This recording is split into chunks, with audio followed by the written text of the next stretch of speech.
So this game was developed by Sucker Punch. You know, the guys who gave you Sly Cooper, aka one of the greatest gaming franchises of all time. And let me shine you. I have no idea what you're saying. And your suit sucks. No! Let's dance! And it basically stars a ninja, or should I say a samurai, who becomes a ninja, because that's apparently a thing that happens. So this game is set in the 13th century, like 1270 or something like that. And basically Mongols are trying to invade Japan, because that is also a thing that happened in history. And Mongols, they be playing dirty, so the main character, whose name I can't actually pronounce, sees this and is just like, you know what? Screw being a samurai. I want to go kill people like I'm freaking Solid Snake. And that's basically what kind of happens. So he turns himself into the ghost of, well, basically the title of the game. And he goes around and starts killing Mongols. Now, you have the option of actually fighting people like one-on-one, like honorably. But you can also just straight up Metal Gear it and just stab dudes in the throat from the back. It's all up to you, honestly. However, there are consequences to how you play. What those consequences are, you're gonna have to find out for yourself, because that's a bit of a spoiler thing. As of right now, this game is only available on like PS4 and stuff, because that's when I'm recording this. But I hope that this will be ported to like the PS5, because I want to see how good it looks, because right now on the PS4 this looks absolutely insane. I do not know how they achieved like this level of graphical. I don't have the words to articulate how great this game looks. Like the water, the trees just billowing in the wind, the freaking grass by itself is just insane to me how they like perfected this technology. It's actually mind-blowing. I don't know what to say. That's all I'm gonna say, and that's really it. So let's talk about the actual gameplay of the game, especially the combat, because it is far more intricate than I first thought it was gonna be. Because you can take like a myriad of stances, each have their own ways, like you swing the sword and stuff like that.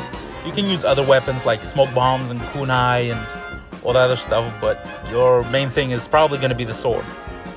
So like if you stand like one way, right, he'll swing his sword some ways, right, and you can upgrade his stances and the way he swings his sword and which arm is dominant, and just, you know, a myriad of stuff. It's very intricate. So you can also customize the main dude's armor and stuff like that, and each thing gives you like affects you in a certain way. It's not merely cosmetic. It also, like, if you wear heavy set armor, like, you know, you'll be less likely to die, but you're also slower, and it makes more noise, which makes guards spot you easier, and, you know, stuff like that, which I find actually really entertaining. And also, along the way, you'll encounter this fox and this bird, and they're basically your familiars, because anytime you follow them to like a shrine, you get bonuses. So if for nothing else, just play this game just to hang out with the fox. I mean, I don't know what else you want, to be honest. And speaking of bonuses, this game is packed to the brim with a crap ton of side quests. There are side quests freaking everywhere, literally, like all over the place. However, unlike other games, these ones have actual pertinence to the story, because, you know, townspeople be like, this happens or this happens, and you can learn more about the world and the setting, which is actually pretty interesting, because it feels like you're actually living in that world and not just doing boring ass side quests for no reason. It's probably one of the best side quest games I've ever played, to be honest. So, as sort of an homage to like samurai movies or something like that, this game can be played in like black and white, which I find really interesting, because I'm really a fan of Akira Kurosawa, you know, the dude who made like Seven Samurai and stuff like that. And honestly, if you play this game in black or white, it just feels like you're playing one of those movies. And that is pretty amazing. Also, I've been praising this game for like the whole time, but I gotta say there are some problems. They're not major in any way. So, I mean, honestly, if you don't want to hear them, just go buy the game right now. That's my recommendation. However, I gotta say that if you're gonna play this game, please play this game in Japanese, like with Japanese voice acting, because the English voice acting is kind of wonky, if you catch my drift. Like, you see like the lips moving of the character model, but they're not matching up with like what's being said. And that's the lightweight kind of ugly, if you catch my drift. Also, the transitions from gameplay to cutscene aren't exactly the best. In fact, they're kind of ugly. So it does this kind of old ass practice where it like fades to black anytime it needs to transition.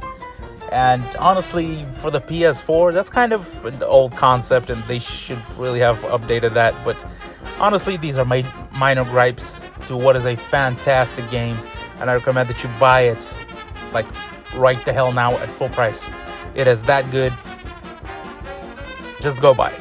That is my recommendation. Thank you for watching, and goodbye.